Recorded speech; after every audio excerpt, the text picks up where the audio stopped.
asegurar de que se oye bien. ¿Se oye bien al fondo? ¿Sí? ¿Arriba también? Bueno, buenas tardes a todos de nuevo. Gracias por la invitación. Verdaderamente, cuando una persona está detrás de ti 3 años, 3 años, ha estado Blas detrás mío, para que encontráramos un espacio para organizar esto, pues te tienes que sentir, yo diría que al menos conmovido. Conmovido porque, bueno, los astros se unieron y hoy podemos celebrarlo.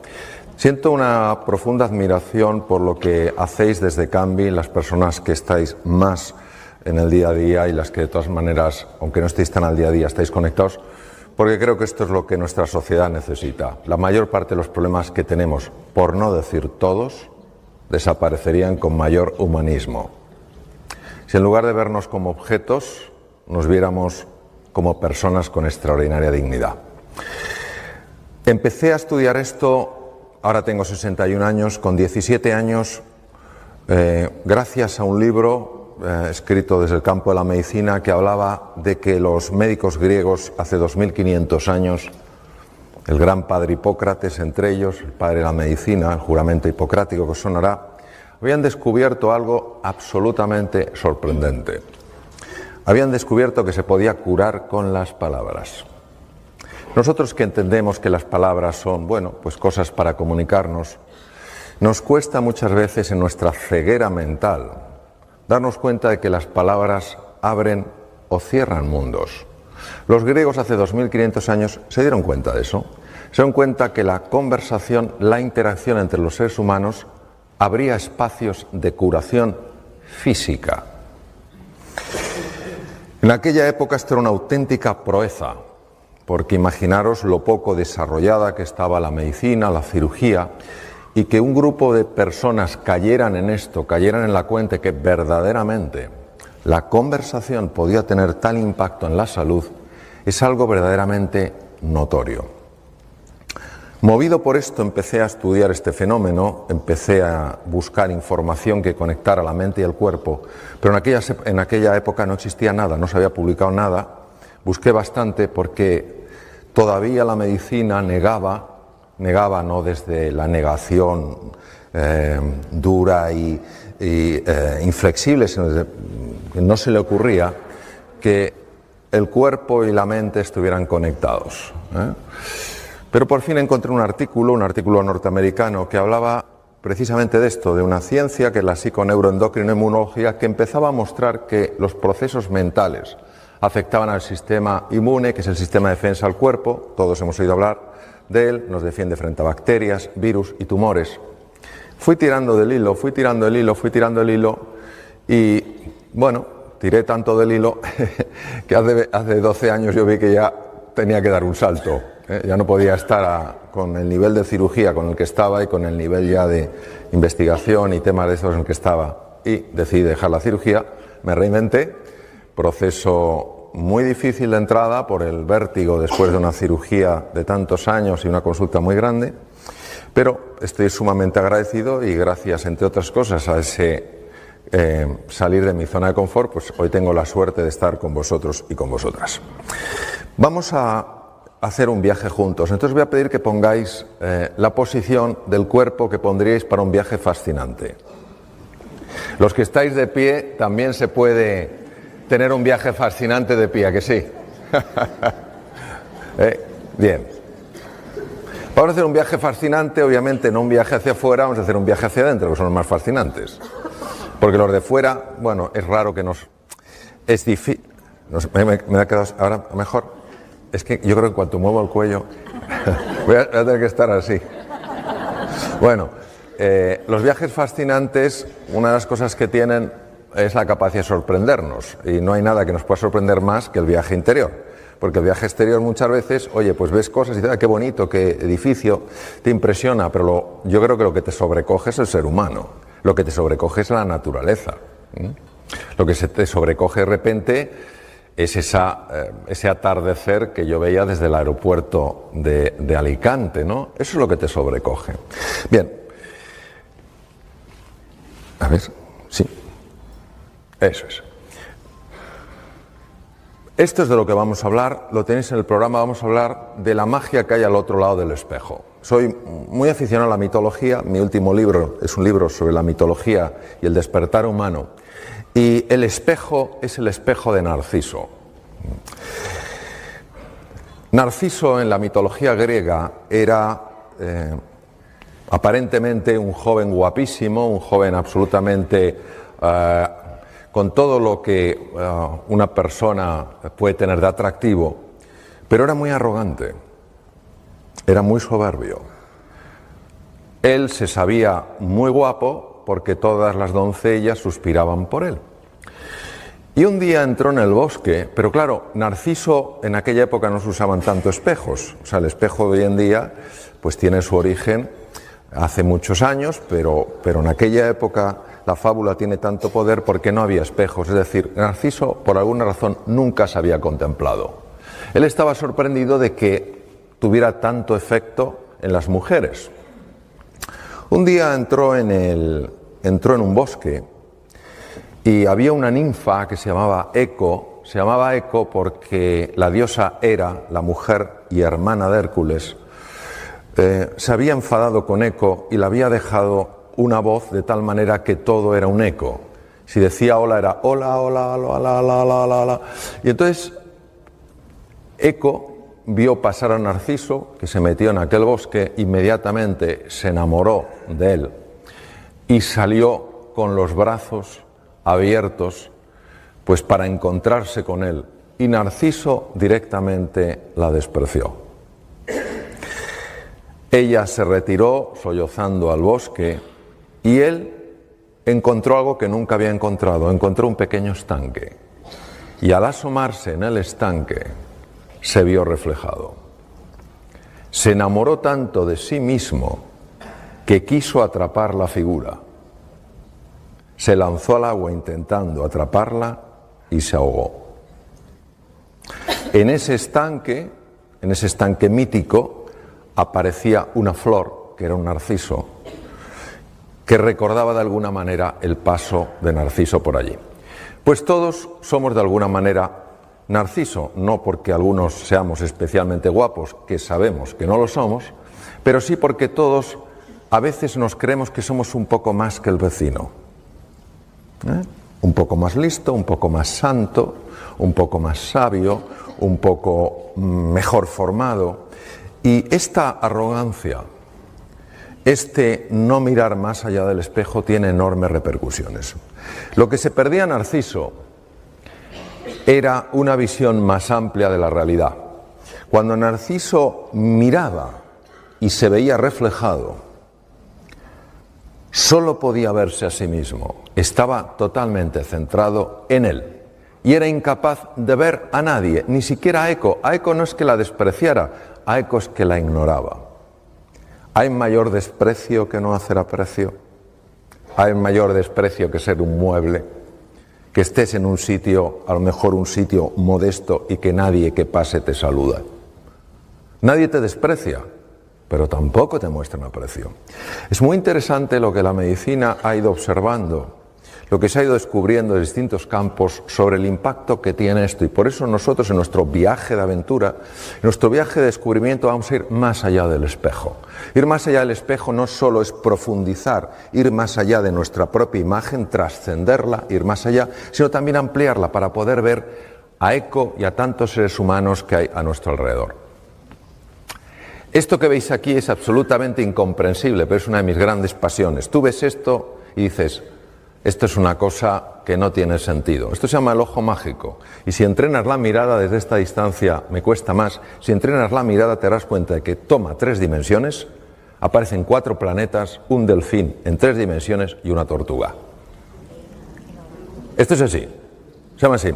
Miradlo, podéis encontrar muchas figuras en montones hay libros y tal y cual, entonces tienes que adiestrar la mirada y llega un momento en que se hace 3 dimensiones y lo que no tenía sentido lo tiene todo.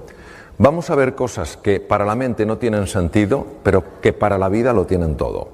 Es decir, vamos a ver, hoy vamos a aprender a mirar de una manera especial para ver en 3 dimensiones. Aquello que vale la pena ver en 3 dimensiones.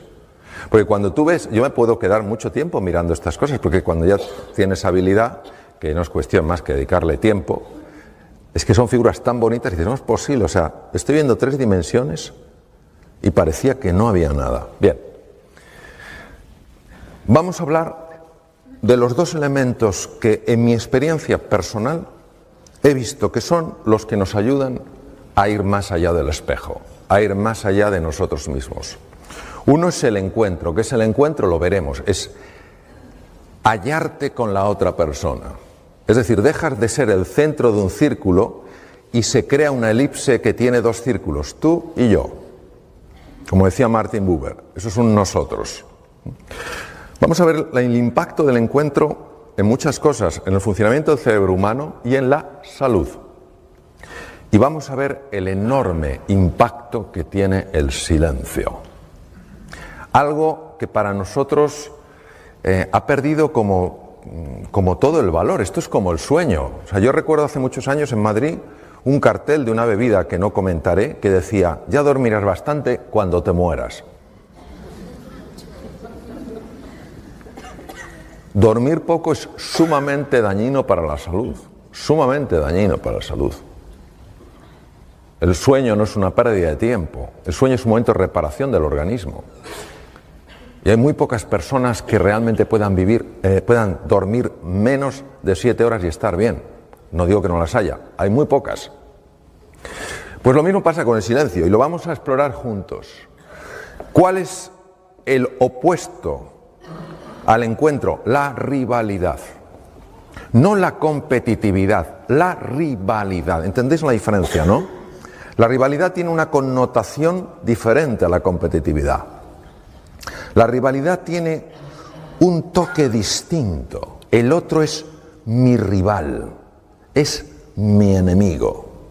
Estoy enfrentado a él, estoy enfrentado a ella. Y el segundo es el ruido y las prisas. Los datos no se publican porque no es políticamente correcto a nivel mundial contarlos, pero si supierais cómo está escalando la ansiedad y la depresión. Hace no mucho me invitaron a un programa de televisión de una determinada comunidad autónoma y me dijo el periodista, doctor, quiero que se prepare para la primera pregunta que le voy a hacer, porque no es fácil de contestar. Cuénteme, ¿por qué en esta comunidad autónoma se consumen 7 millones de envases mensuales de ansiolíticos y antidepresivos, que es el mismo número de habitantes de la comunidad? Y dije, porque esto no es la comunidad suya, es el mundo entero. Las prisas y el ruido mental enferman. El silencio sana. Y vamos a ver por qué. Porque esto si lo dices, pues está muy bien, pero si lo soportas, desde la ciencia por lo menos le podemos dar otra pensadita. Vamos a hablar del encuentro.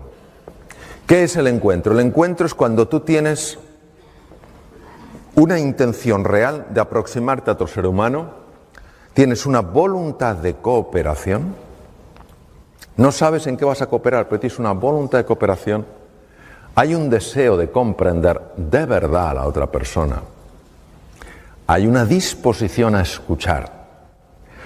Escuchar es bastante complicado porque la mente mete mucho ruido y entonces uno no escucha porque está pensando cómo responder y por eso es una cosa que hay que entrenar. Y generosidad en el contribuir. Generosidad en el dar. Que recibes de vuelta, estupendo, pero no lo haces por recibir de vuelta, lo haces porque quieres vivir así. Nosotros vamos a través de ejemplos, a través de metáforas, a través de ciertas explicaciones, vamos a profundizar en eso que hace al encuentro tan saludable psicológica y biológicamente a la persona. No juzgar desde nuestro propio marco de referencia. Todos tenemos un marco de referencia, todos tenemos una experiencia a la vida, una manera de ver las cosas. Es inherente al vivir. Y tendemos a filtrar todo lo que llega de acuerdo a ese marco de referencia. Y os voy a poner un ejemplo contándoos una historia sobre la que luego trabajaremos para que entendamos un poco esto cómo opera. En la antigua Roma hay una historia que dicen que había un senador llamado Casio, que era muy admirado por su sabiduría, por su cultura, por sus conocimientos, y era todavía más admirado desde que hacía poco tiempo, pocos años, se había casado con la mujer más hermosa de toda Roma y además la más rica. Esta mujer además le había dado un hijo varón que sin duda sería su heredero y claro, les parecía que este hombre todo lo hacía bien, era culto, era inteligente, en los debates en el Senado era siempre el que decía la cosa más relevante, se había casado por una mujer por la que suspiraban todos los romanos, encima una mujer con un gran patrimonio, en fin, lo tenía todo. Pero resulta que Casio anuncia que se divorcia de Helena, su mujer. En ese momento, algo pasa en el Senado. Empieza a haber un tumulto, empiezan a comentar entre ellos, empiezan a cuchichear. Y algunos de los que se llamaban sus amigos caen en la cuenta de que se han equivocado juzgando a este senador, que para nada es tan sabio ni es tan listo, sino que es un imbécil, porque solo un imbécil se podía haber divorciado de una mujer tan hermosa y tan rica como Helena. Un día, los tres amigos, supuestamente amigos, que más criticaban, a escondidas por supuesto al senador, estaban hablando en una calle de Roma, precisamente de eso, de nuevo, casi hasta disfrutando en su crítica a ese hombre al que habían tomado como tan inteligente y que había demostrado, por el contrario, ser tan torpe. Y no se dieron cuenta, porque estaban tan metidos en su conversación, que el senador, por pura casualidad, iba bajando por la calle. El senador, al verles a los tres, a sus tres amigos, se alegró muchísimo. Pero como veía que estaban como haciendo una piña, pensó que hablaban de algo muy personal y se acercó con prudencia. No empezó a gritarles, ¿qué tal estáis? Se acercó con prudencia, se acercó lo suficiente para escuchar con perfecta claridad cómo le criticaban. De repente, uno de los tres notó la presencia del senador. Senador, pero ¿por qué no nos has dicho que estabas aquí? En fin, tenías que habernos avisado. ¿De qué hablabais? El hombre sabía perfectamente que lo había oído todo. Por tanto, no podía disimular. Y dijo, senador, tienes que entendernos. En fin, no digo que sea correcto lo que hemos hecho, pero tienes que entendernos, hombre. Siempre te habíamos tomado por una persona muy sensata, muy sabia, y claro, no, comprende que nos ha descolocado que te hayas divorciado de Helena, una mujer por la que suspiraba toda Roma. El senador no contestó. El senador se agachó, se quitó una sandalia y se la dio. Dime qué te parece mi sandalia. El hombre cogió la sandalia. ¿Qué tiene que ver la sandalia, senador? Esto no tiene nada que ver con lo que hablamos. Tú simplemente dime qué te parece mi sandalia. El hombre, sin comprender muy bien aquello, tomó aquella sandalia, empezó a observarlo y tocó una piel tan suave que jamás antes había tocado nada igual. ¡Qué piel! Pero qué suavidad, cómo se desliza la mano. Jamás toqué una piel tan suave. Y entonces se fijó en la hebilla, una hebilla de oro macizo, con una orfebrería, con una filigrana tan compleja, que jamás había visto a nadie capaz de hacer algo tan exquisito. Dijo, ¿y esta hebilla? ¿Esta orfebrería? ¿De dónde puede salir algo tan perfecto? Y devolviéndosela al senador le dijo, senador, sin duda es el mejor calzado que se puede encontrar en todo el Imperio Romano. Y entonces el senador le dijo, sí, entonces tú me podrás decir en qué punto me molesta mi sandalia al andar. Esto es lo que nos pasa muchas veces, es decir, Independientemente no es un justificar si la razón fue o no fue. Es que aquella sandalia aparentemente tan bella no era cómoda, pero había que convivir con ella para verlo. Tener en cuenta que cuando hablamos del encuentro no hablamos de estar de acuerdo, estamos hablando de entender a la otra persona. Decía, sé amable pues cada persona con la que te cruzas está librando su ardua batalla. No lo sabemos. No sabemos por lo que está pasando un ser humano. No sabemos si está en un invierno en su vida. Y a lo mejor eso, no digo que justifique, pero sí explica su enfado, su irascibilidad. Cada persona tiene su historia y cada uno sabe cuánto le pesan y le duelen sus heridas. Si realmente queremos crear una conexión emocional, tenemos que comprender y apreciar su mundo, no juzgarlo. Tampoco hay que estar de acuerdo, no hay por qué estar de acuerdo con que él, el senador, se divorcie de Elena o se deje divorciar. Se trata de comprender su mundo. Y para ello, creo que lo primero es hacer preguntas desde el verdadero interés y la curiosidad. Los senadores, sus amigos, dieron por hecho algo, sin siquiera haber hecho la mínima investigación. La mínima. Eran amigos del senador, le podían haber cogido aparte y decirle, senador, somos tus amigos, podemos tener una conversación privada así. Oye, mira, nos ha sorprendido esto. ¿Qué es lo que ha pasado? Y el senador habría sentido que se le daba una oportunidad para expresarse. Una oportunidad para expresar su sentir. La mayor parte de las personas no necesitamos que nos den la razón, necesitamos sentirnos escuchadas y comprendidas. Lo segundo, escuchar para conectar con su mundo, sentimientos y necesidades. No podemos, veréis, la escucha es un proceso que a nivel cerebral no se puede dividir. No se puede dividir. Si estás con la escucha dividida, con la atención dividida, la tienes empobrecida, sí o sí. Es que el cerebro funciona así. Pero es tan importante la atención enfocada. Cuando una persona está hablando, yo recuerdo, estuve en Los Ángeles formándome con una persona que se llama el Dr. Poster, y es un hombre con bastante juventud acumulada, puede tener unos 82, 83 años, y es un hombre muy gracioso porque va con un gorrito galés, es norteamericano, pero va con una gorra galesa y va así, va despacito, tal cual, aunque hay gente con esa edad, mi madre tiene 89 y va a pilates, o sea, pero él iba así. Pero cuando se sienta, eso hay que verlo, se transforma. Cuando se sienta a escuchar, entonces una ocasión yo le vi en un ejercicio de escucha con una psicoterapeuta, solo estábamos médicos, psicoterapeutas, estábamos con él trabajando, le vi algo asombroso. Yo jamás había visto a nadie escuchar así, nunca en mi vida.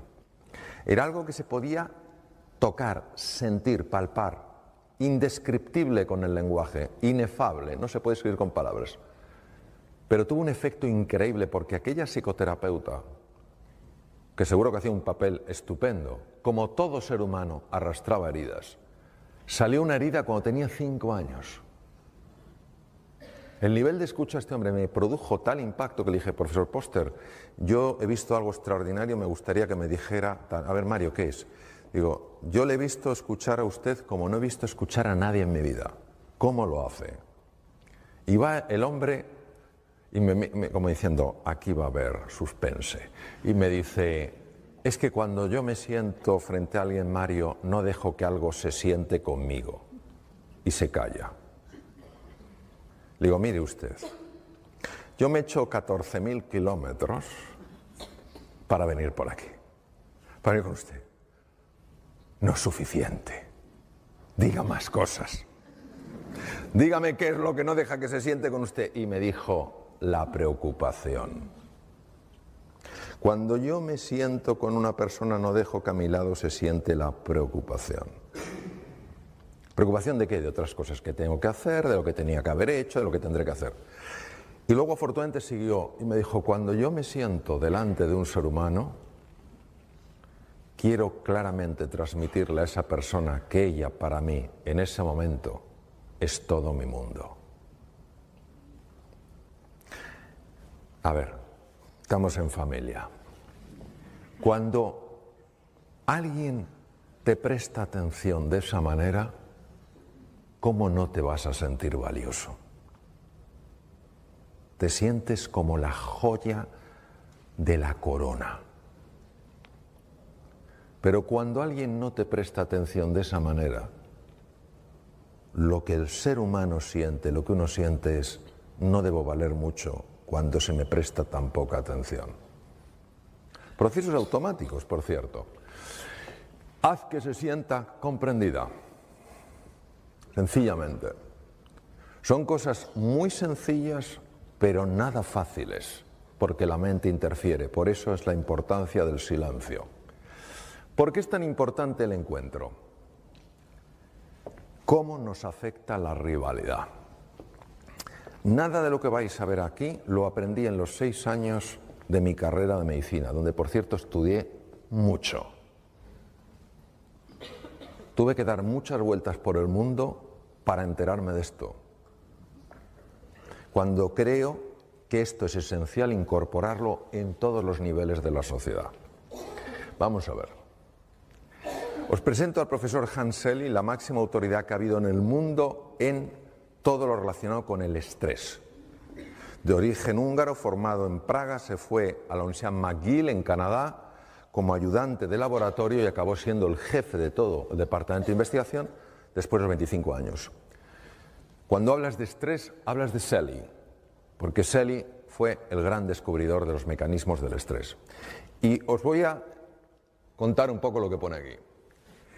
Selye habla de que hay un momento en el que cuando una persona está, homeostasis quiere decir equilibrio, está en equilibrio y se encuentra con algo que lo vive como una amenaza, por eso se activa la alarma, una amenaza, y la amenaza no tiene que ser física, no tiene que ser que te encuentres con un tigre por la calle, puede ser la amenaza a sentirte criticado, la amenaza a sentirte avergonzado, la amenaza a sentirte humillado, ¿vale? O sea, amenazas emocionales, y él habla específicamente también de ellas. Observar lo que pasa.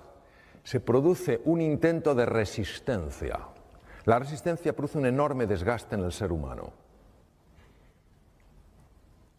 Una enorme resistencia. Intentando contraatacar, pues tú más. ¿Sabes lo que digo? Pues tú más. O huir, yo quiero salir de aquí y me quiero esconder, o bloquearte. Son las 3 formas de resistencia que utiliza el ser humano y también los animales.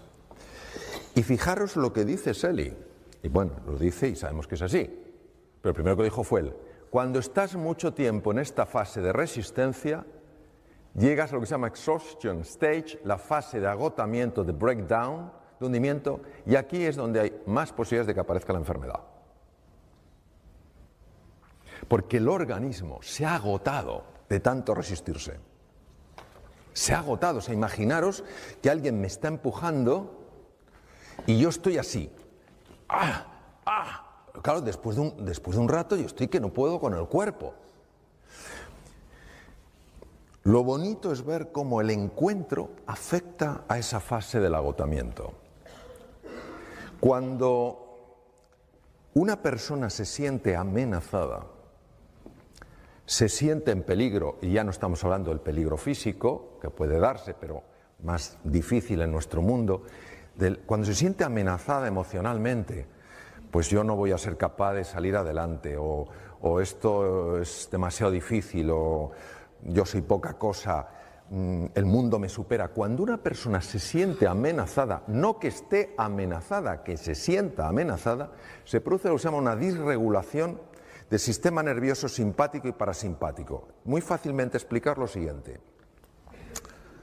Aparte del cerebro, cerebelo, la médula que todos conocemos, y los nervios periféricos, los sensitivos, los motores, etc., hay toda una división importantísima. El sistema nervioso se llama sistema nervioso vegetativo o autonómico, porque siempre se pensó que iba, entre comillas, a su bola.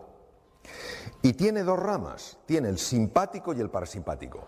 El simpático es el encargado de activarse en situaciones de alarma, situaciones de peligro. ¿Por qué? Porque, por ejemplo, lleva sangre a los músculos.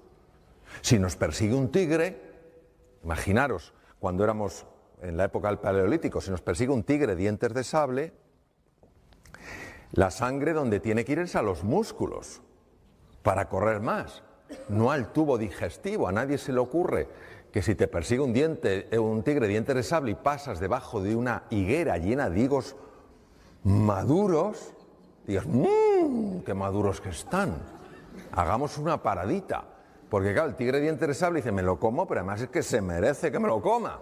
Pues claro, bien, entonces, ¿qué quiere decir? Que el sistema nervioso simpático se activa en situaciones de alarma, situaciones de amenaza. Por tanto, cuando alguien se siente amenazado, los dos sistemas, simpático y parasimpático, que están perfectamente regulados, para estar atento y a la vez relajado, ya no estás relajado, ya estás en situación de amenaza. ¿Cuál es el impacto de esto? El impacto de esto, de la hiperactividad del sistema nervioso simpático, es muy conocido. Y os voy a contar una historia que yo viví para que sea más claro de entender, y sobre la propia historia, que es una historia que yo la viví cuando estaba en mi práctica clínica, hace ya unos años, pues nos va a dar mucha luz para entender luego lo que ocurre en el cuerpo.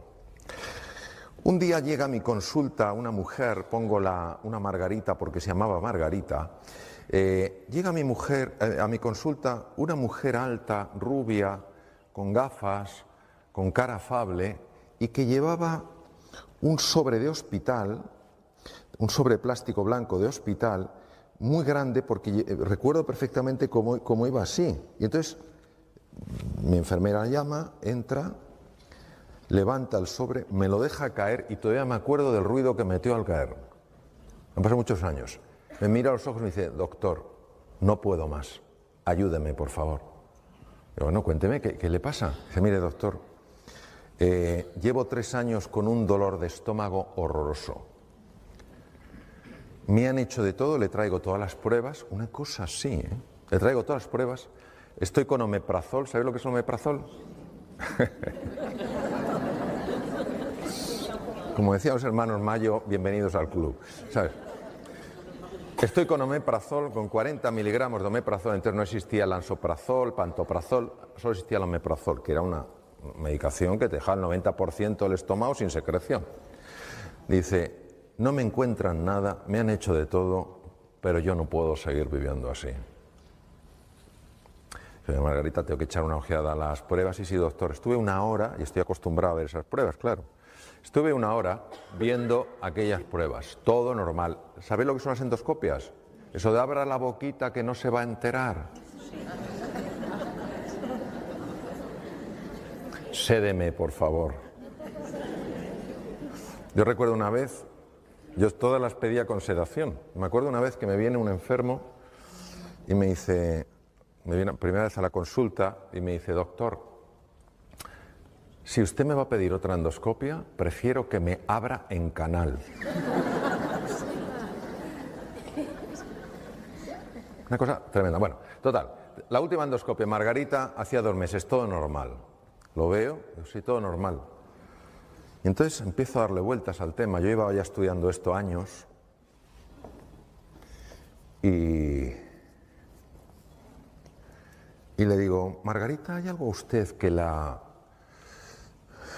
le afecte mucho emocionalmente, que lo esté viviendo como una situación de amenaza o algo así? Y se queda ella mirando y dice, no, doctor, yo estoy casada, tengo mis hijos, todo va bien, están todos bien, sanos, gracias a Dios. Tengo, en fin, en casa no pasamos apuro económico, no hay nada. Digo, no me refiero a algo que realmente a usted le haya generado un gran susto o una gran preocupación, sino algo que cada día o casi todos los días le genere un poco de tensión, un poco de desagrado. Entonces se queda callada y dice, sí, doctor, hay algo. Digo, ¿qué? Mi jefe, no le soporto. Y en ese momento me vino como un insight, dije, Margarita, ya tengo una posible solución para usted. Y nunca lo olvidaré. Me dice, doctor, ¿me va a subir el omeprazol? Digo, Margarita, está usted a dosis máxima, no le puedo subir el omeprazol. Y va y me pide como en tono suplicatorio, ¿me pedirá entonces otra endoscopia? O sea, nadie me ha pedido así una endoscopia. Como si fuera un regalo navideño. Dije, pero Margarita, si la última se la han hecho hace 2 meses. Dice, entonces, ¿qué me puede ofrecer usted? Le dije, pues mire, le ofrezco lo siguiente. Le ofrezco que a partir de ahora, cada vez... Ahora no se oye, ahora sí. No sé qué pasa, se va. Me voy a quedar así, si veis que me quedo... Si veis que me quedo así, no es que me haya pasado nada raro. Es que tengo miedo que no se me oiga. Bien, voy a enganchar esto, por si acaso, para no tanto giro. Bien. Le digo, Margarita, creo que tengo una solución para usted. Me dice eso, endoscopia, digo, no. Cada vez que vaya a la oficina a partir de ahora durante 2 semanas y vea a su jefe, le va a sonreír. Se me queda como la tumba de Tutankamón. Vamos, como la momia. Se me queda así. Yo me imagino, no me lo dijo, me imagino que estaría pensando, qué mala suerte tengo. No solamente me encuentro con un incompetente, sino que además es imbécil. Se queda así, se recupera un poco, hay un silencio, y entonces me mira y me dice, doctor, cambia el tono. Cambió el tono. Sacó uñas. Sí. Doctor, mi jefe no se lo merece. Y yo le dije, no es por él, es por usted. Y me dijo, no me va a salir. Y le dije, pues finja. Se me queda así como diciendo, prepárese que esto es como el frontón. Usted me da, yo soy una pared. Usted me da, es una pared. Y me dice, doctor, es que lo que usted me pide... Se puso como enfadada. Lo que me pide usted es tan raro. Y tal cual. Y dije, Margarita, es que no le puedo ofrecer otra cosa. Entonces ella se fue muy decepcionada. Le dije, 2 semanas, Margarita. Ella me miró como diciendo, usted a mí no me ve el pelo más. Total, se va. Yo doy por hecho, totalmente por hecho, que Margarita no va a volver. A las 2 semanas, yo de tanto quirófanos, consultas y tal, pasan 2 semanas, pasan 15 días, estoy sentado de nuevo en la consulta, en el mismo sitio, mi enfermera tiene la lista de los enfermos y tiene preparadas las fichas, pero yo normalmente ella va entrando y va saliendo, busca al enfermo, lo trae y ya me da la ficha, eso. Empiezan a pasar enfermos y entonces sale y resulta que fuera estaba Margarita. Entra mi enfermera, maravillosa, se llama Pilar, y Margarita desde fuera, antes de entrar, me mira y me dice, hola doctor. No había entrado en la consulta yo. Hola Margarita, que me acordaba. Doctor, si no lo veo, no lo creo. Yo, entre Margarita. Aquí hay una historia que usted me va a contar.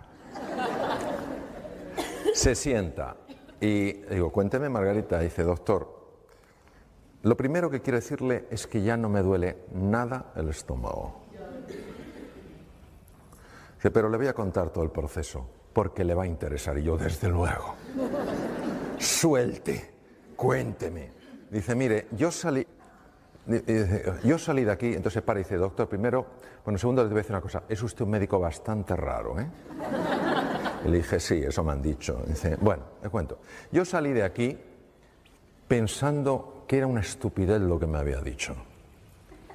Pero no sé por qué decidí probarlo. Total, me había dicho 2 semanas. Dije, lo voy a probar, voy a experimentar, a ver si lo que me ha dicho ese loco funciona. Digo, cuénteme. Dice, mire, el primer día, tuve que utilizar todos los músculos del cuerpo para esbozar una tenue sonrisa. Pero conforme fue pasando el tiempo, algo cambió. Me fue más fácil la sonrisa, pero han pasado así cosas muy interesantes. Digo, cuénteme. Dice, la primera de ellas es que usted no sabe lo que mi jefe ha cambiado. Dice, es otro. No le reconocería. Otro. Mucho más amable, mucho más humano, otra cosa, no sé qué le ha pasado, algo en su casa se ha debido arreglar, no sé qué. Otro. Lo segundo, como le digo, doctor, es que se me ha quitado por completo el dolor de estómago, pero no me he quitado el omeprazol hasta que usted no me lo dijera. Me dice, pero sí, me he quitado el Almax. Ella no me había dicho que tomaba Almax. ¿Sabéis los que son los sobrecitos del Almax? Bueno, el sobrecito Almax, ella se lo bebía como quien bebe un vaso de agua. Entonces en la oficina todo el mundo la veía tomándose el Almax. Dice, doctor, entonces como dejó de dolerme el estómago a los pocos días, y ni siquiera le había hecho el Almax, y el Almax lo toma todo el mundo, el omeprazol no me lo quité, pero el Almax sí. ¿Y sabe lo que ha pasado, doctor? Le digo, ¿qué? Que mis compañeros se han dado cuenta y se han acercado a mí y me han preguntado, Margarita, ¿ya no tomas Almax? Y yo les he dicho, pues no. ¿Y eso? Pues que me he encontrado con un médico que me ha dicho dos cosas y se me ha quitado el dolor de estómago. Va, me mira y me dice, doctor, prepárese que le viene toda la oficina. Entonces, el tema es...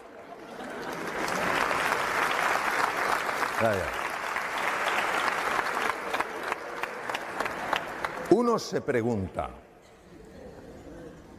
¿cómo es posible esto? Y ya tenemos una explicación. Tenemos una explicación de por qué el omeprazol no hacía nada y tenemos una explicación de por qué su jefe cambió. Y la explicación ya se conoce. Cuando una persona se siente amenazada, se activan unos núcleos en el cerebro que se llaman amígdalas. Siempre digo lo mismo, pero es que no quiero que haya confusión.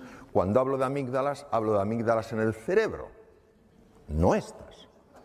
Porque en una ocasión, con un grupo de pocas personas, no llevaba imágenes, no llevaba cerebros, que a veces llevo cerebro, empecé a hablar de las amígdalas y una persona empezó a ponerse súper pálida. Y yo digo, este se me cae redondo. Digo, ¿qué le está pasando? Digo, oye, ¿te encuentras bien? Y me dice, no. Digo, ¿pero qué te pasa? Y dice, que estoy entendiendo toda mi vida. Y ya no tiene remedio. Me las quitaron de pequeño. Vean, la confusión viene de que amígdala en griego es almendra y se parecen a estas, pero no son estas. Están en el cerebro. Es nuestro detector de amenaza. Cuando la amígdala se activa ante la percepción de una amenaza, lo primero que hace es robar sangre de la parte anterior del cerebro, lo cual produce cambios muy importantes en la percepción de nuestros recursos, porque al activarse la amígdala y reducirse el aporte de sangre a la zona anterior del cerebro, se pierde capacidad de comprender, se pierde capacidad de aprender, se pierde capacidad de ser creativo y se pierde capacidad de tomar buenas decisiones. Por eso cuando tú, Blas, antes hablabas del sentido positivo de la vida, incluso en la enfermedad, es muy importante porque si tú la enfermedad solo la vives como una amenaza, no podrás encontrar recursos naturales que tienes que te pueden ayudar a tomar vías que favorezcan la curación, porque ni siquiera las verás. Por eso un niño, una niña en un colegio, en una escuela, un estudiante en una universidad, donde sea, una persona en una empresa, que se sientan amenazados, no que estén amenazados, que se sientan amenazados porque no hay una cultura de encuentro, de cordialidad, de afecto, y activen estos centros, no importa lo inteligentes que sean, no podrán comprender, no podrán aprender, no podrán ser creativos. No porque no lo tengan, sino porque cuando se activan las amígdalas, el riego de la zona anterior del cerebro se reduce. Y esto explica perfectamente por qué determinados jóvenes que no van bien en un contexto y no aprenden, cuando les cambias el contexto, les cambias la forma de enseñanza, aprenden y aprenden muy deprisa. Pero es que el efecto en el cuerpo es también muy marcado, y uno de los efectos es en el estómago. Cuando una persona se siente amenazada, y Margarita se sentía amenazada por su jefe, que no necesariamente la estaba amenazando, pero ella se sentía amenazada, el sistema nervioso simpático hace exactamente lo mismo que si te persiguiera un tigre. El tubo digestivo lo paraliza. ¿Entendéis? Porque no te vas a poner a comer si te persigue un tigre. ¿Qué pasa con un estómago que se paraliza? Un estómago que se paraliza es un estómago a través del cual la comida no puede fluir bien. La comida, cuando no fluye bien, se estanca. Cuando se estanca, se pudre. Cuando se pudre, fermenta.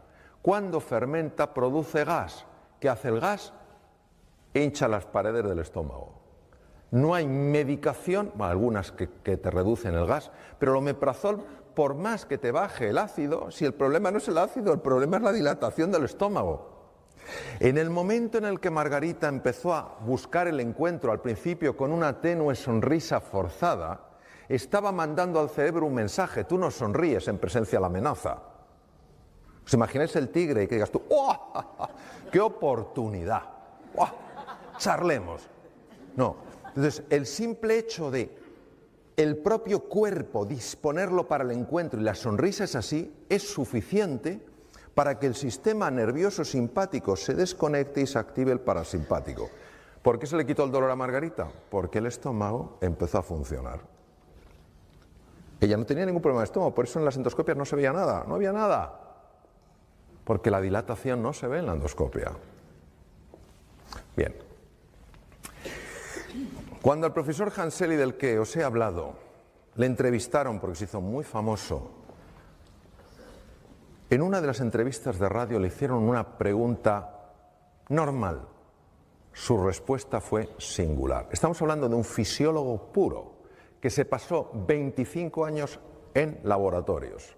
No estamos hablando de un místico, no estamos hablando de alguien, de un filósofo, no estamos hablando de un gran humanista, hablamos de un biólogo puro. Le preguntaron, profesor Selly, ¿qué es lo que podemos hacer en una sociedad tan distresada? El distrés es el estrés negativo, como el de Margarita, el que daña. ¿Qué podemos hacer en una sociedad tan distresada para bajarlo? Contestación de Hanseli: ganarse el amor de su vecino. ¿Cómo es posible que este hombre fuera capaz de intuir cosas que se han descubierto muchos años después? Parte de la genialidad de él.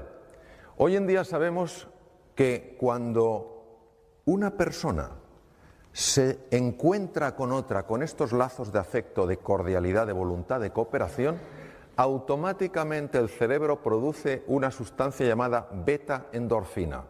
Es un analgésico natural potentísimo. Capaz. Es como si tuviera algo y dijera, vuelve al centro, que te estás yendo. Capaz de reducir el dolor físico. Se sabe que es real, se sabe que es beta-endorfina real, no es algo imaginario, porque se bloquea con naloxona. Es decir, verdaderamente está bloqueando una molécula. Es decir, el ser humano en el encuentro experimenta menos dolor. Imaginaos el impacto que tiene esto en medicina. Tiene un impacto tremendo. Yo trabajo en un tema con niños con patologías malignas y esto es una cosa que estamos trabajando muchísimo.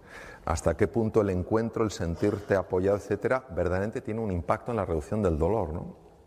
Bien, pero lo siguiente que tampoco sabía el doctor Selly, pero lo intuyó, fue que cuando dos seres humanos tienen esa voluntad de encontrarse, esa voluntad de cooperar, esa voluntad de colaborar, se libera en sangre una hormona llamada oxitocina. Las damas que estáis aquí diréis, esta hormona es mía. Yo soy mujer, yo he dado a luz, la lactación, todo lo que es el parto, la oxitocina, sí, pero también la tenemos los hombres y mujeres. La oxitocina es la hormona que se llama la hormona del amor, porque cuando tú te conectas con un ser humano, amistad, amor romántico, amor filial, lo que quiera, agape, amor como elección, la oxitocina protege naturalmente contra la enfermedad. Es un protector, por ejemplo, un protector del corazón y baja las cifras del LDL, del Low Density Lipoprotein, el colesterol, digamos, que se llama colesterol malo. Yo trabajaba de cirujano en Boston, en un hospital, él estaba enfrente, me enteré de su obra, luego me formé con él. ¿Dónde estás? Bien. Es el doctor Herbert Benson, presidente del Instituto Mente-Cuerpo de la Universidad de Harvard, que redescubrió algo que había sido descubierto hace miles de años, redescubrió que la mente ruidosa genera enfermedad. Que esta especie de rumiación, es lo que digo, que te pasa una cosa por la mañana, que te incomoda, y está uno todo el día con lo mismo. Todo el día, parece una vaca, rumiando, somos así. Entonces él se enfadaba, me recuerdo en su despacho, decía: parar el tren de pensamientos perturbadores que entran sin tu permiso en la conciencia. Yo lo veía que se ponía como una moto.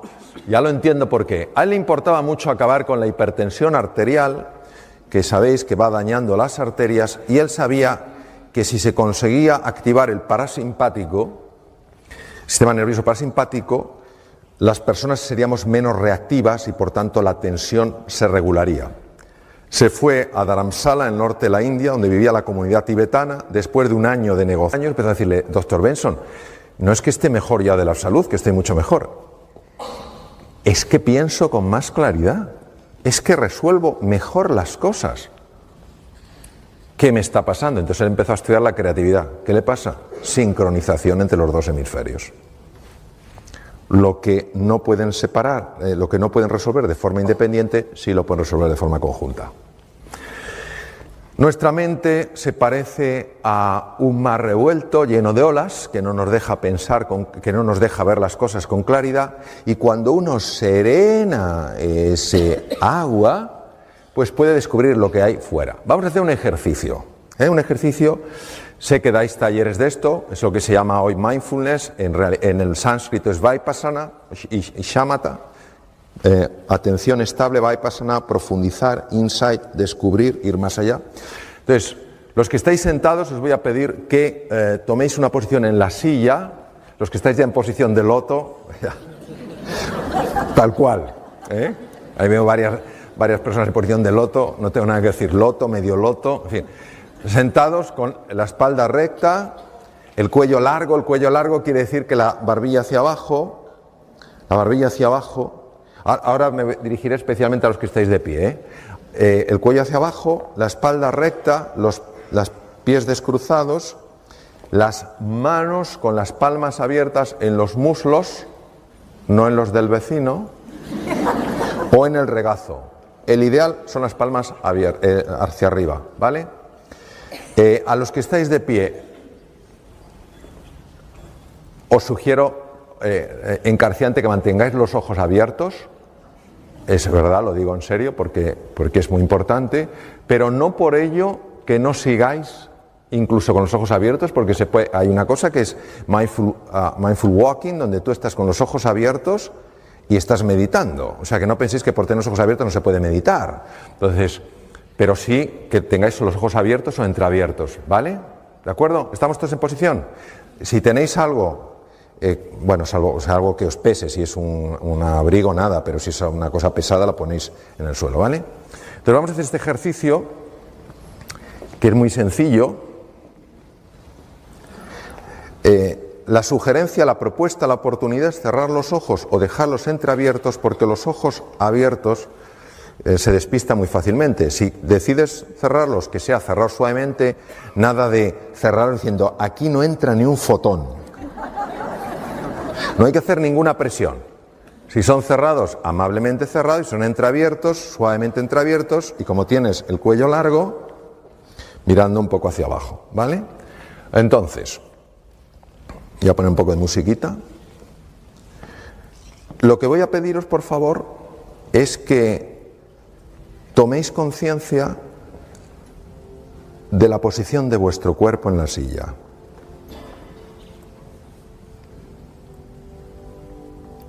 los pies apoyados en el suelo, la espalda recta sin tensión, el cuello largo,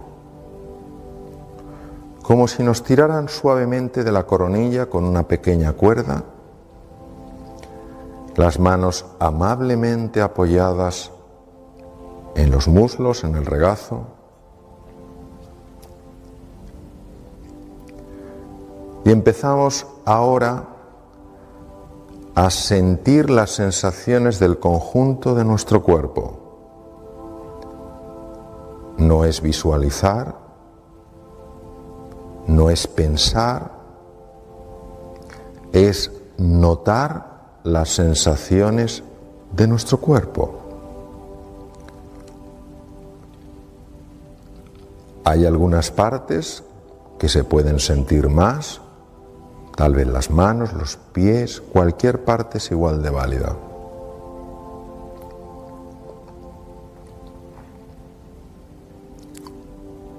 Y si algún pensamiento nos distrae, con amabilidad, con gentileza y con firmeza, volvemos a llevar nuestra atención a las sensaciones de nuestro cuerpo. Y si algún pensamiento nos arrastra a una experiencia pasada o una inquietud futura, tomamos conciencia y sin enfadarnos, con tranquilidad, con gentileza y con firmeza, llevamos de nuevo la atención a las sensaciones del cuerpo.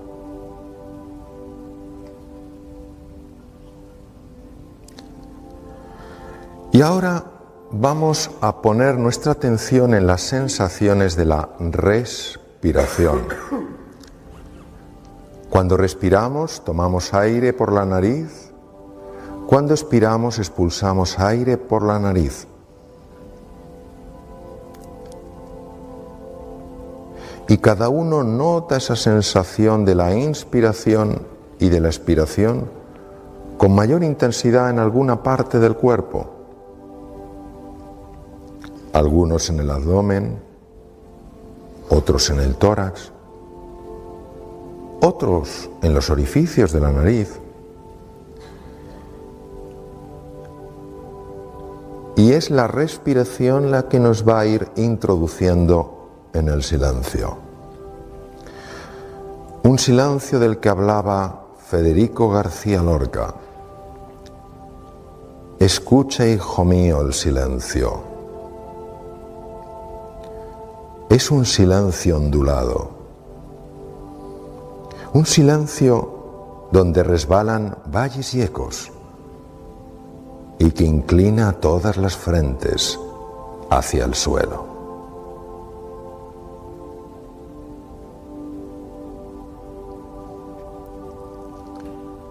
Vamos dejando que la respiración nos vaya conectando más y más con ese silencio que contiene los sonidos más bellos,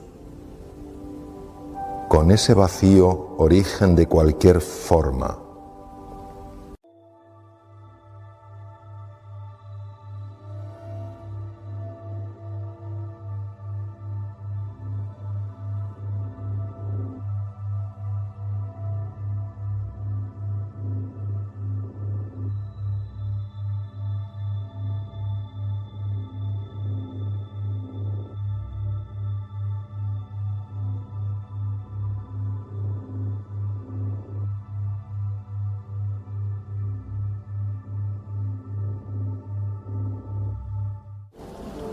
Magnífico.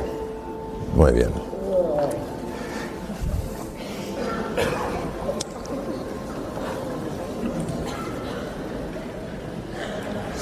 Este es el último mensaje que tengo para vosotros y para vosotras. Las batallas, desde luego, se libran fuera, pero las guerras se ganan dentro. Muchas gracias.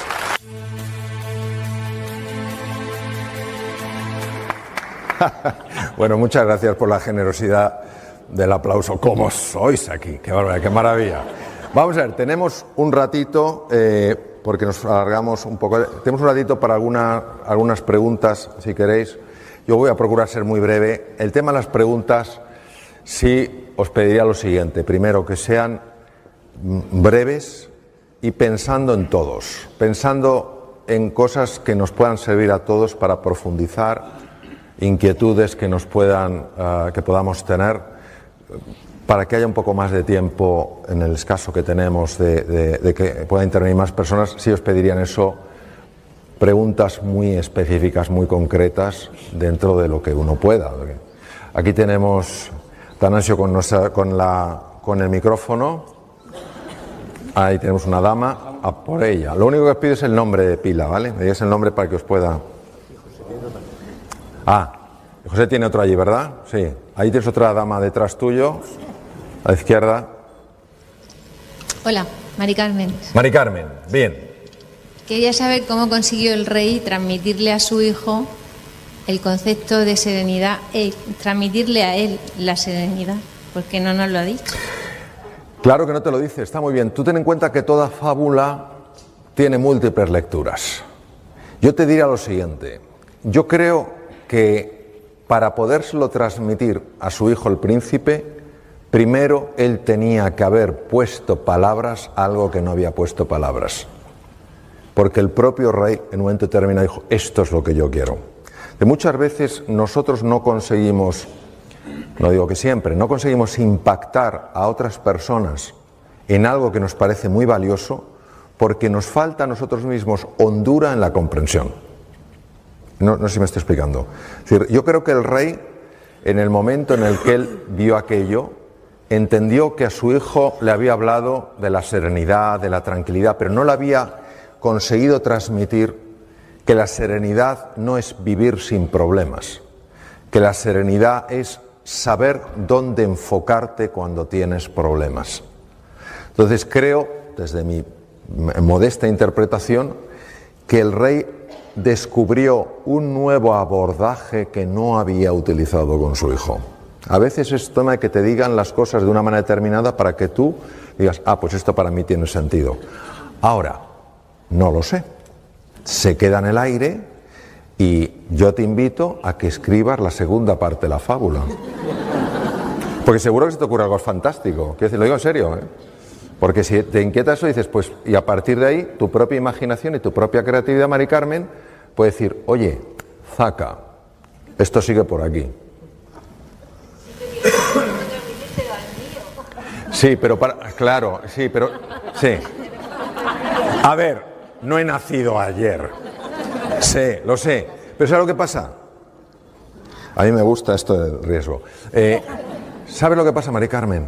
Hay cosas que nadie te las puede decir, solo tú las puedes descubrir.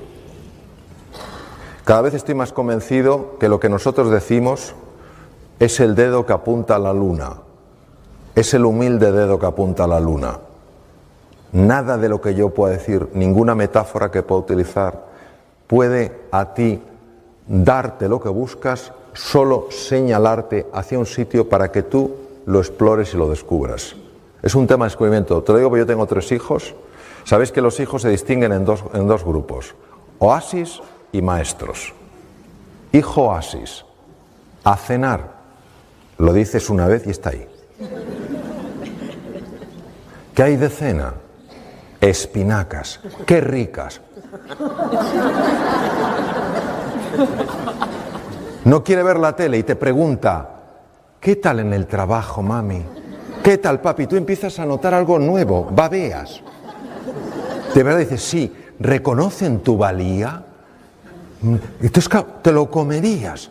Luego me irás a dar un besito de buenas noches y llega y te lo ves con la mantita hasta aquí, como un peluche.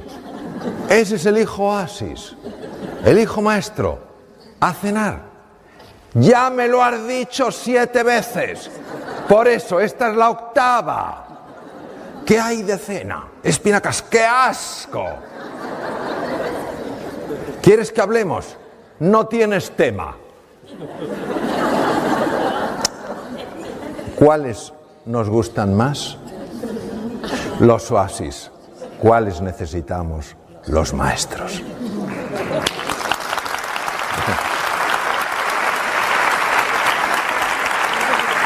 Te lo digo porque de mis tres hijos, un oasis, Sócrates y Platón. Y no admito que nadie compita por esos lugares, ¿eh? Sócrates y Platón. Búscate otros. Séneca, Pitágoras, tienes muchos. Sócrates y Platón. O sea que sé. Y al final me he dado cuenta de que si yo cambio, cambia todo. Que no veo el mundo que es, veo el mundo que soy. Y hasta que no lo descubrí yo, las cosas no se transformaron. Es lo que hay. Es para ti. El aplauso es para Mari Carmen. Buenas tardes. Buenas tardes. Mi nombre es de pila. Apolonia Celdrán. ¿Apolonia? Sí. Muy bien. Siéntese, Apolonia, póngase cómoda. Particularmente el libre albedrío. Es que no oigo bien por el micrófono, póngaselo más cerca. El libre albedrío. El libre albedrío, vale. Que no ha salido en la conferencia. ¿Qué quiere decir con el libre albedrío? ¿Respondemos de una manera que nosotros podemos controlar o hacemos a otra? Porque a mí me ha parecido que en un momento usted como que obedecía a otra cosa, igual que en ocasiones... ¿Que obedecía a qué cosa? No sabría explicarlo. No tengo a lo mejor las palabras apropiadas para poder decir tal cosa. Vale, yo creo que la he entendido. Ahora, aquí hay nivel, ¿eh? Polonia, vaya pregunta de nivel. Vamos a ver. Lo que voy a decir es mi visión personal, totalmente. Porque va a ser peculiar, ¿vale? Entonces, que cada uno use su criterio para su propia reflexión, ¿vale? Yo creo que mientras estemos atrapados en la mente condicionada, lo único que haremos será replicar en el presente y en el futuro el pasado. Creo que la única manera de experimentar la libertad que tenemos por nacimiento es elevar el nivel de conciencia y ver en cuántas ocasiones la mente me arrastra al pasado, me quiere proyectar al futuro, me quiere comparar, me quiere subir, me quiere bajar. Y la sola observación sin juicio, como quien observa algo interesante, en mi forma de experimentar las cosas, en ese momento sientes algo que es libertad. Ahora, dicho eso, para mí, ¿entendéis? Para mí, la libertad es dejarme guiar por la vida. Para mí es la libertad. Es decir, dejar de esforzarme desde la mente, dejar de luchar, dejar de resistirme y permitirme ser guiado por una sabiduría que trasciende toda comprensión desde la mente. Es como lo veo. Pero...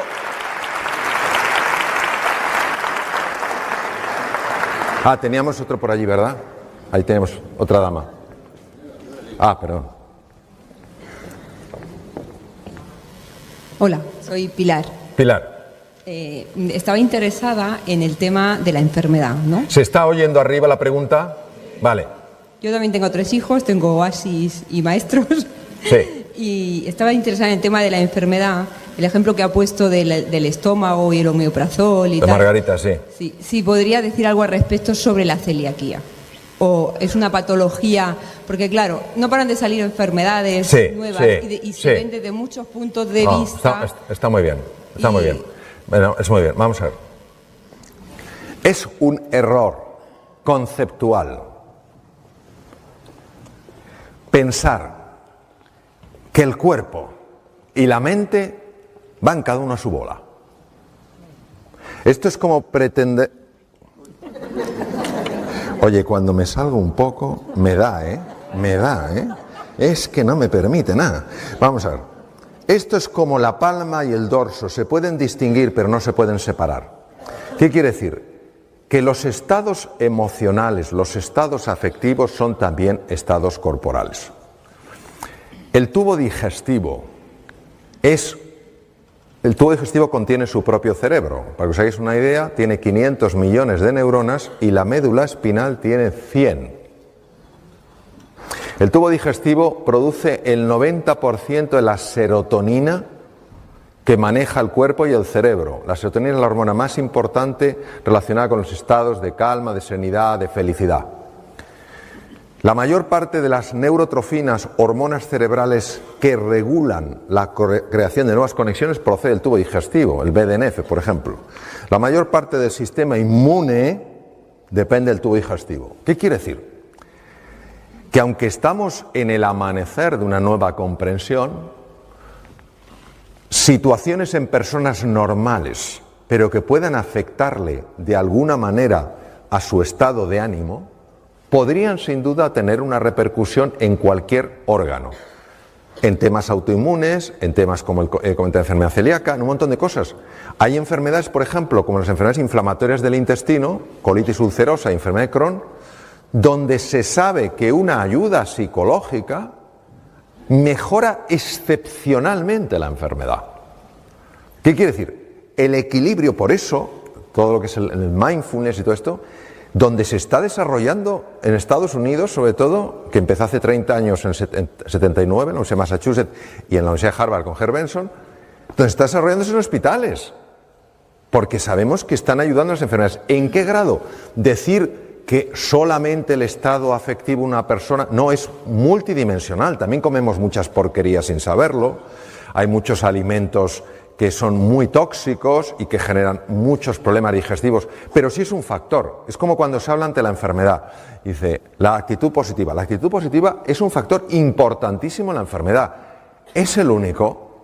No, claro que no es el único. O sea, si yo me tomo, lo voy a decir un poco para que se entienda, si yo me tomo un bote de cianuro que mata 1 miligramo, mata a un caballo, no tengo nada que hacer. Pero hay un montón de trastornos donde el componente actitudinal, actitud quiere decir cómo me relaciono yo con una enfermedad, tiene un enorme impacto. Por ejemplo, una persona que tenga una enfermedad, aunque humanamente es lógico que se resista, que se enfade, si yo hago deporte, como sano, me inflo de zumo de granada, no sé qué tal cual. ¿Por qué me pasa a mí? No hay explicación, no sé por qué, pero esa resistencia sabemos que activa la amígdala y produce una subida del cortisol. Entonces, aceptar no es resignarse, es asumir que esa es la realidad que me toca, que esa es la tormenta en la que vivo y que a partir de ahora yo no me resisto a eso, sencillamente trabajo con eso. La pregunta más peligrosa que una persona puede hacerse con una enfermedad siempre que se quede enganchada es ¿por qué a mí? Porque no hay respuesta. No hay respuesta hoy en día. Pero dices, mira, este es el desafío, no lo entiendo, mi raciocinio no lo entiendo, no me gusta, es lo que hay, dejo de resistirme. Es un factor que se utiliza muchísimo, por ejemplo, en el MD Anderson en Houston, institución que conozco bien. Entonces, que se dedica solo al tratamiento de cáncer. Es decir, quiero transmitir lo siguiente. El estado de ánimo no es lo único que puede hacer sanar o enfermar a una persona, pero sí es un factor muy importante. Y cuando uno está haciendo frente a una enfermedad, sea la enfermedad celíaca, sea un Crohn, sea una patología maligna, necesita todos los recursos. No puede darse el lujo de quitarse uno. Y una actitud positiva, un asumir esta es la realidad, esto es un camino para una mejora que ahora yo no entiendo, pero que va a suceder en mi vida, ese abrirse, que para la mente es absolutamente absurdo, por eso hay que ir a otro nivel, creo que es muy importante. Entonces, no puedo contestar, fíjate, ni creo que se haya contestado en ningún sitio a eso. Creo que es una gran pregunta, lo único que diría es que hay muchos factores. Siento no poder llegar más hondo, ojalá. Donde no puedo llegar tengo que decir no sé. No me lo voy a inventar, claro.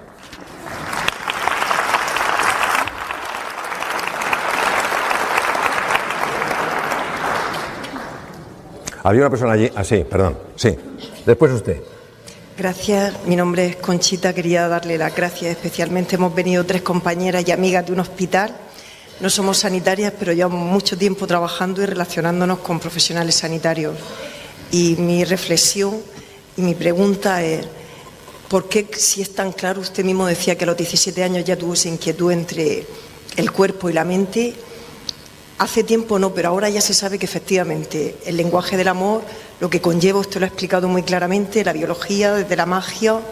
¿Por qué sigue habiendo en la sociedad una parte importante y en el mundo sanitario ese escepticismo para poder estar abierto y no solamente genera escepticismo, sino ironía o chanza, cuando lo único que podría redundar es beneficio en los pacientes, en la sociedad y en los propios profesionales? Muy bien.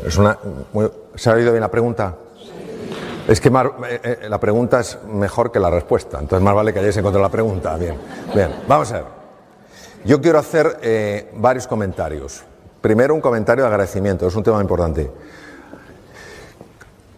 Primer comentario. Para generar salud no hay que pasar por la Facultad de Medicina. Todos estamos en el campo de la salud. No hay que llevar bata blanca para ayudar a una persona a sanar. Entonces sí está en el campo. Primer punto. Y a lo mejor está ayudando a sanarse a más personas de las que se están curando por otros métodos más tradicionales. Número 1. Número 2. Honestamente creo que en España tenemos algunos de los mejores profesionales de salud que hay en el mundo. Realmente. He viajado mucho y creo que tenemos unos profesionales de salud, y por profesionales de salud hablo de todas las personas que trabajan en el medio hospitalario, todas absolutamente importantes. Todas absolutamente importantes, todas absolutamente claves. Ahora, pertenecemos a un paradigma, que quiere decir una forma de ver, en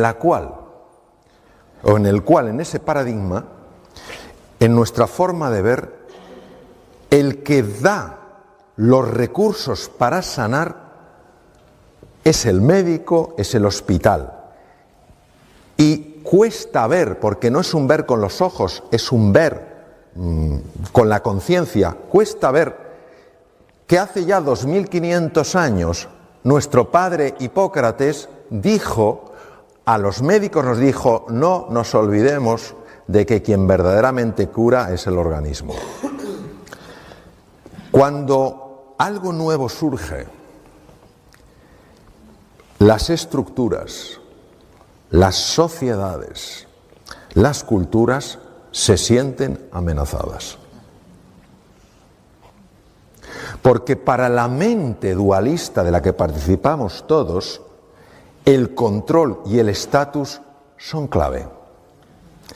Y nos puede dar la sensación de que en la cercanía, en el encuentro, pierdo control y estatus. Entonces me siento inseguro. Es una ficción. Es una ficción. Porque no hay nadie que se pueda sentir más seguro que cuando establece contacto con otro ser humano en encuentro. Entonces, es eso. Y de hecho, por ejemplo, el mindfulness que está tan en boga, que procede del Vipassana y Shamatha, en el sánscrito, en el 79 fue creada la primera clínica de gestión del estrés. Y ahora es un boom. Han pasado más de 30 años, que es lo que tarda un paradigma en cambiar. Eso es lo que pasa. Entonces, ¿qué pasa? Que yo creo que no hay que enfadarse, porque si uno se enfada, no está comprendiendo a la otra persona. Pero tampoco hay que dejar de hacer aquello que tú ves que funciona. O sea, ni le obligas a nadie a comprar tu idea, se la propones que se ríe. Es su opción, pero no la hagas la tuya. Que no te valoren algo, no quiere decir que no valga. Quiere decir que a lo mejor esos ojos todavía no saben valorar algo. Eso es lo que yo te diría. Porque en el momento en el que uno diga, tú eres un inculto, sabrás muy bien o mucha cirugía, pero no sabes de la relación entre la mente y cuerpo, en el momento en que uno se vuelve dogmático, genera inmediatamente rechazo. Platón lo decía, el orgullo nos separa, la humildad nos une.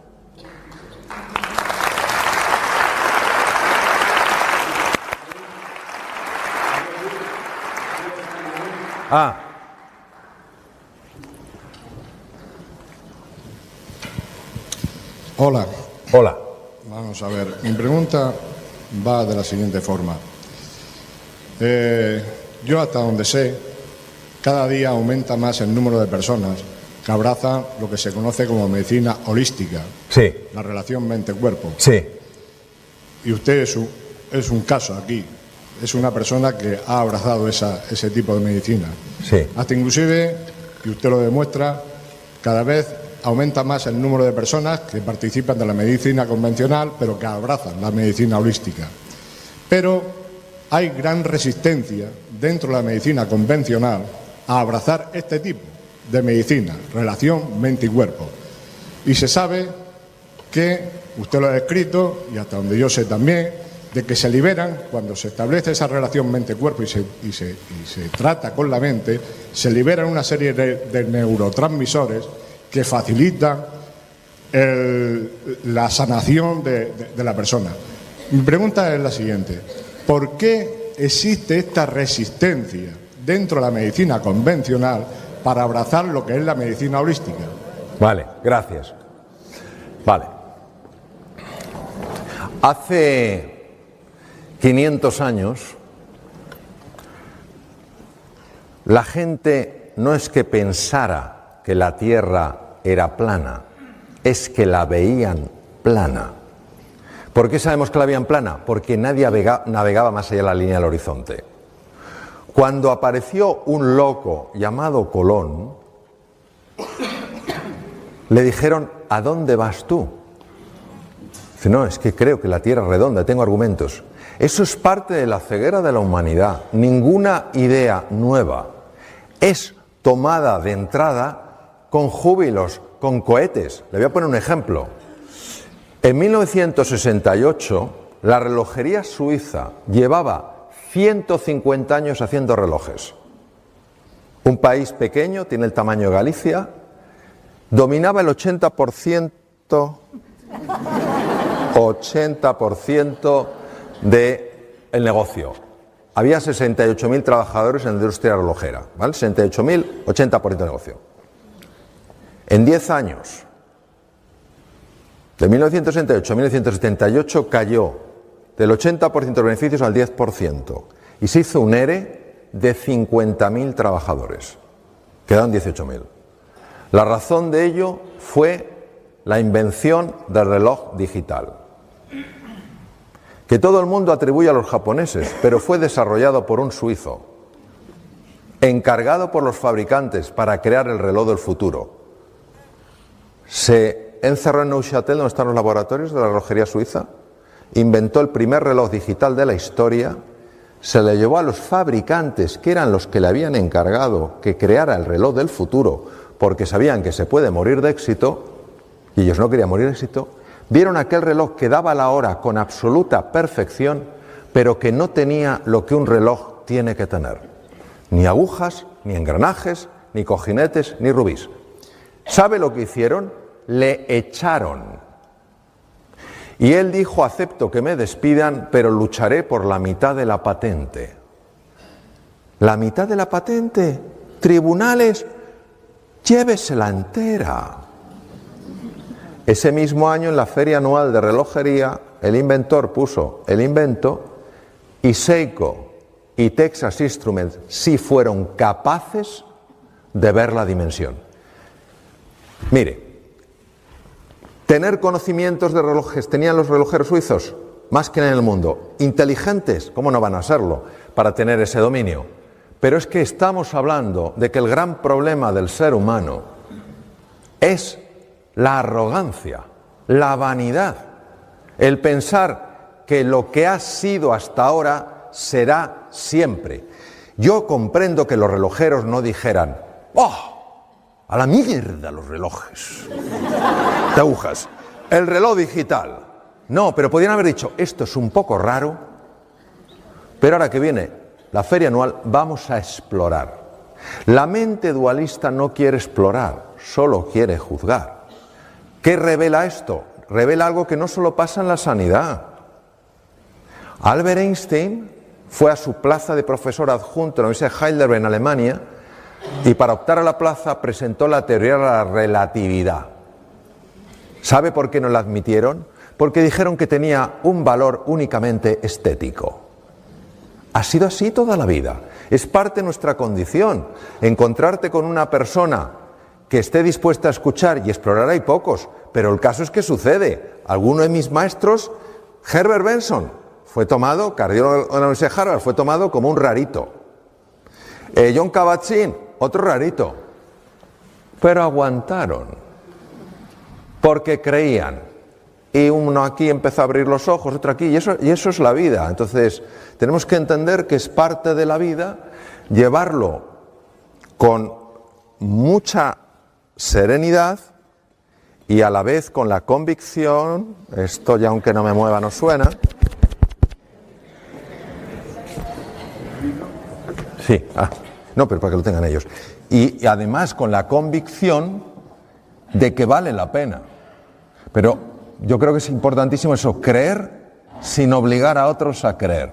Esto siempre ha de ser una propuesta, una oportunidad, porque si por más información que tengamos la intentamos imponer, de nuevo aparece en el juego el ego. Mire, el ego es una estructura curiosa, es la mente dualista, es el ego. Cuando metes ego en la ecuación, antes o después tendrás escasez. Solo cuando sale de la ecuación hay abundancia. Entonces, serenidad, paciencia y adelante, es lo que diría yo.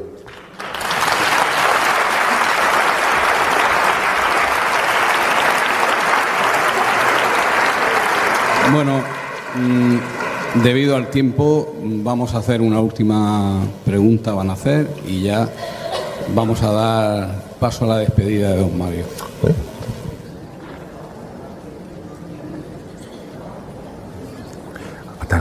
Atanasio, pásame luego el micrófono, porque si no, cuando ya termine. Me llamo Lola y bueno, darte las gracias, yo creo que como todos, en nombre de todos. Y bueno, yo tenía interés porque comentaras algo sobre la zona de confort. Últimamente oigo hablar mucho de los beneficios de salir de la zona. Tengo la sensación oigo eso, pero por otro lado es que la vida te saca tantas veces de la zona de confort como que parece ser que es beneficioso, pero realmente nosotros lo que intentamos es conseguir estar ahí. Vale. Es muy complicado cuando la vida te saca. Vale. Acá. Bien, sí. En fin. Vamos a ver. La zona de confort es una zona que no se puede entender desde el intelecto. Solo se entiende desde el sentimiento. En la zona de confort yo puedo estar sufriendo, pero me siento seguro. ¿Quién me siente seguro? Yo. ¿Estoy seguro? Puedo estar absolutamente inseguro, pero mi mente se siente segura porque controla, porque es familiar. ¿Cuál es el problema de quedarse en la zona de confort? El problema de quedarse en la zona de confort es que en la zona de confort no hay crecimiento y no hay evolución. No hay crecimiento y no hay evolución. Ni siquiera hay seguridad, porque todo está cambiando constantemente. ¿Cómo sale uno de la zona de confort? A veces, como ha dicho usted muy bien, Lola, porque la vida le saca. Entonces, cuando la vida le saca, lo que la mente quiere es que uno vuelva. Como aquel que decía, el futuro ya no es lo que era. Claro, no puede ser. Ni harto de vino. O sea, no puede ser. Entonces, claro, cuando uno está en la zona de confort, no tiene más remedio que explorar, que buscar. Y ahí empieza a crecer. Porque el cerebro, si le das una salida fácil, no buscará una solución. ¿Cuándo sale una persona de la zona de confort sin que la vida le saque? En mi experiencia, solo en 2 ocasiones. Uno, cuando toca fondo. Dice, hasta aquí hemos llegado. Y otra, cuando escucha algo, lee algo, siente algo que le inspira y la invita a viajar a un mundo por descubrir. Cuando la persona ha salido de la zona de confort y crece y evoluciona, ha cambiado incluso genéticamente. Lo que pasa es que perdemos la referencia. Muchas veces los demás lo notan. ¿Qué quiere decir? Que el mundo en el que estamos ahora, que se llama mundo VUCA, volátil, incierto, complejo y ambiguo, nos ha pillado a todos con el pie al revés. Entonces, nos aferramos a lo que hemos hecho siempre porque es lo que nos da la sensación de seguridad. Entiendo que tenemos que aprender a sentirnos seguros en la inseguridad y desde mi punto de vista, y hablo como el estudiante menos aventajado del mundo, de lo único de lo que te puedes fiar y lo único que te puede dar seguridad es la vida. Vida con mayúscula. Y una persona, vamos a ver, lo opuesto a la muerte no es la vida, es el nacimiento. ¿Por qué nosotros no tenemos que vivir asustados? Porque nosotros no tenemos vida, nosotros somos vida. Y cuando uno es vida, no hay final.